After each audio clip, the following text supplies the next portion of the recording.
Hola familia y amigos, bendiciones en el nombre poderoso de Jesús. Mi nombre es Elmer Arana, soy apologeta católico y miembro del movimiento misionero San Juan 23.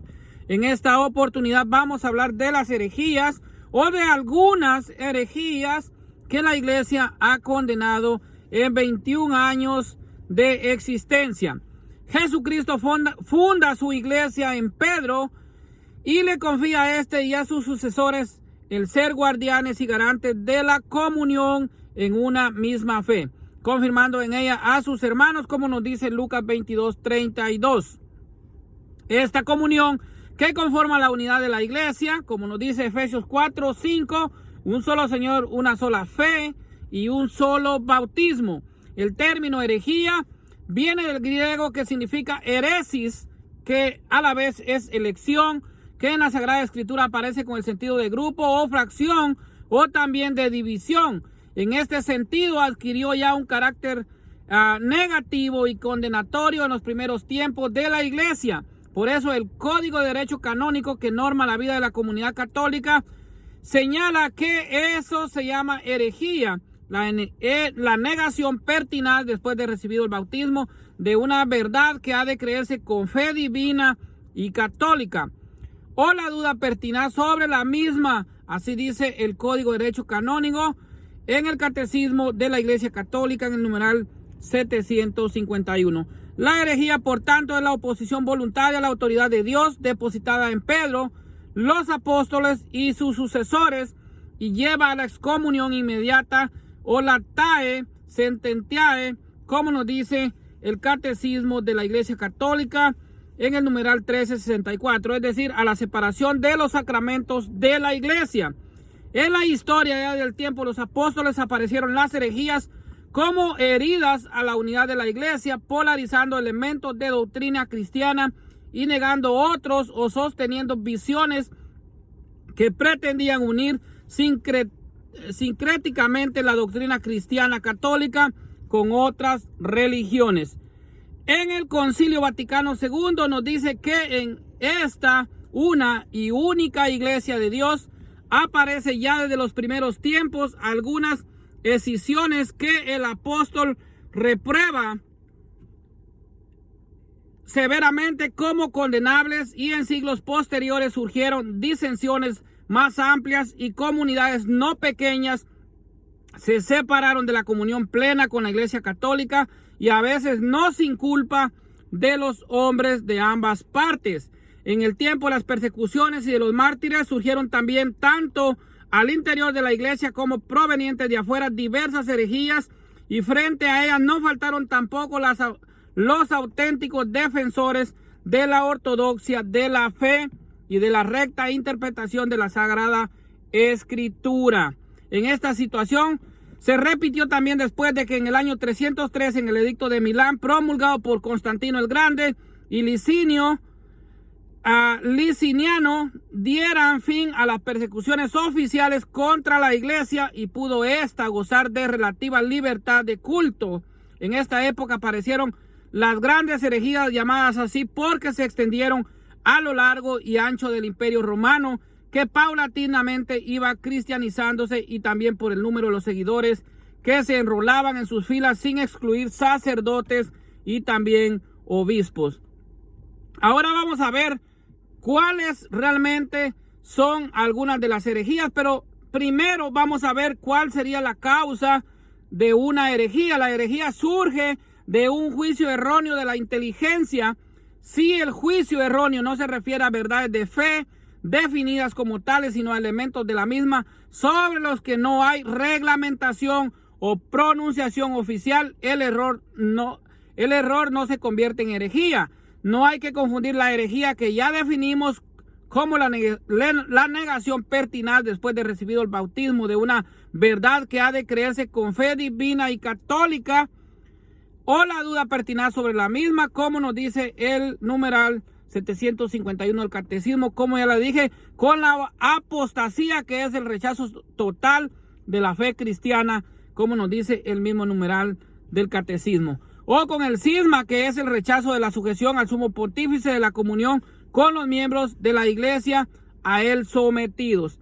Ahora pues vamos a ver algunas herejías. Vamos a empezar con lo que es el gnosticismo, o con lo que fue el gnosticismo, que la misma Iglesia Católica pues condenó. ¿Qué era el gnosticismo? El gnosticismo ha sido siempre una grave amenaza para la Iglesia. Se puso especialmente entre los siglos I y III, llegando a su máxima expansión en el siglo II. El nombre, que viene del griego gnosis, conocimiento, se debe a que los miembros de este movimiento afirmaban la existencia de un tipo de conocimiento especial, superior al de los creyentes ordinarios y en cierto sentido superior a la misma fe.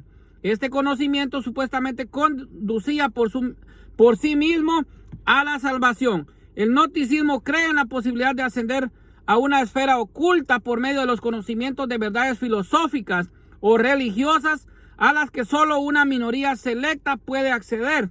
Se trata de una mística secreta acerca de la salvación, algo parecido a lo que hoy en día confiesan los calvinistas. Los gnósticos erigieron sistemas de pensamiento en los que unían doctrinas judías o paganas con la revelación y los dogmas cristianos. Profesaban un dualismo en el que identificaban el mal con la materia, la carne o las pasiones, y el bien con una sustancia neumática o un espíritu. Ahora vamos a ver acerca del docetismo. ¿Qué es el docetismo? Las primeras herejías negaron sobre todo la humanidad verdadera del Verbo encarnado, o sea, de Jesucristo.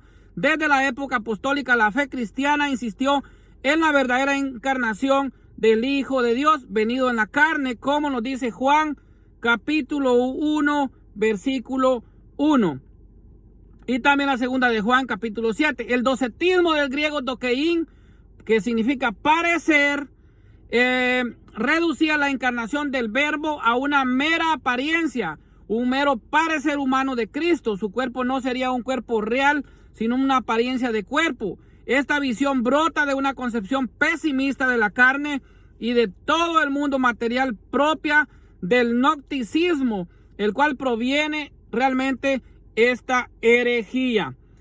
En efecto, los gnósticos suponían el espíritu al consideraban como un principio bueno y puro a la materia, a la que consideraban como su opuesto.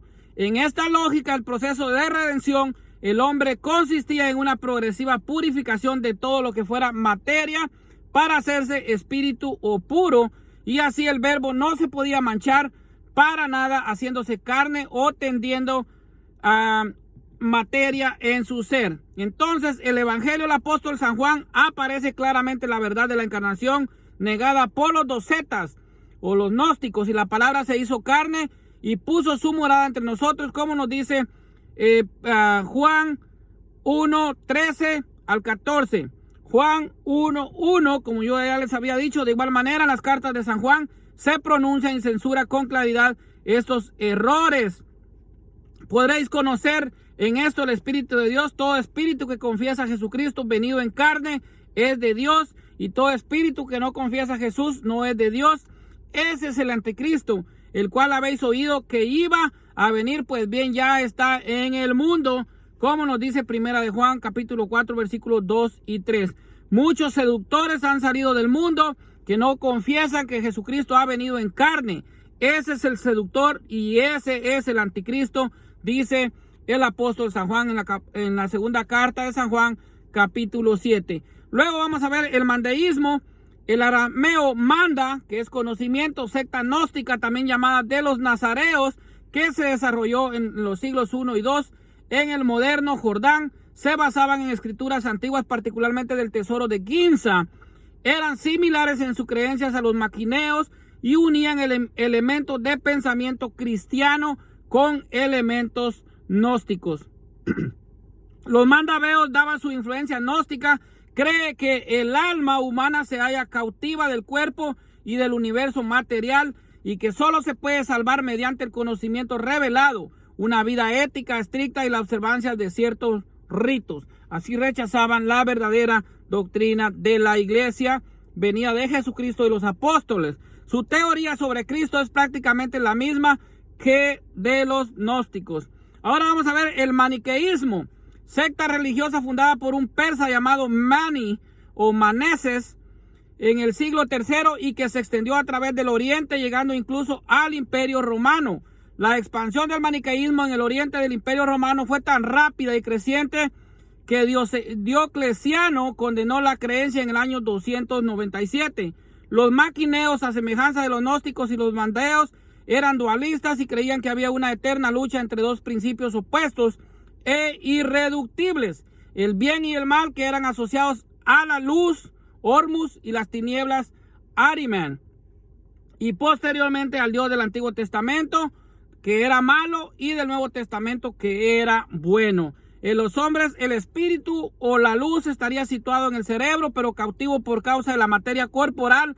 Por lo tanto, era necesario practicar un estricto ascetismo para iniciar el proceso de liberación de la luz atrapadas. Aquellos se convertirían oyentes, aspiraban a reencarnarse como elegidos, los cuales ya no necesitarían reencarnarse más. Parte de lo que eran realmente estas herejías. Ahora vamos a ver un poco del monarquianismo, que es el modalismo o el adopcionismo. A finales del siglo II, la herejía conocida propiamente como monarquianismo, nombre puesto por Tertuliano, enseñó que en Dios no hay más que una persona.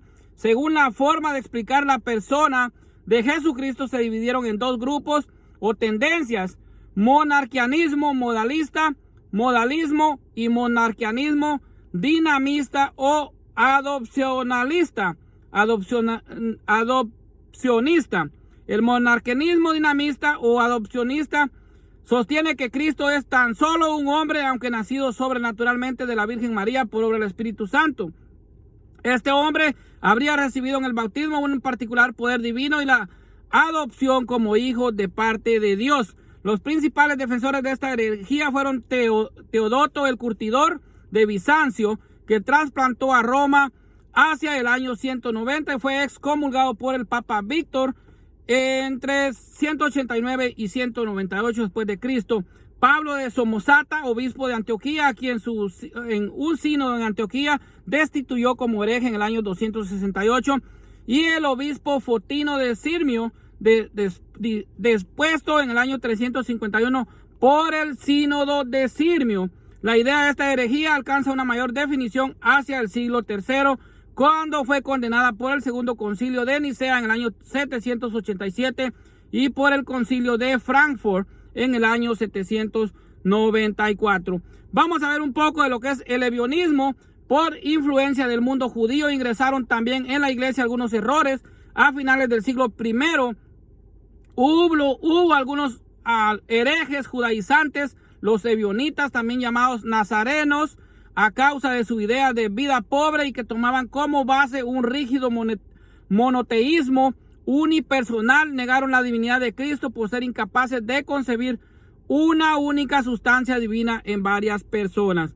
Ahora también vamos a ver un poco del arrianismo. El arrianismo y el semirrianismo tomó su nombre de Arrio en el año 260-336, sacerdote y después obispo Livio, quien propagó la idea de que Jesucristo no era Dios, sino que había sido creado por este como punto de apoyo para su plan. Si el Padre ha creado al Hijo, el ser del Hijo tiene un principio.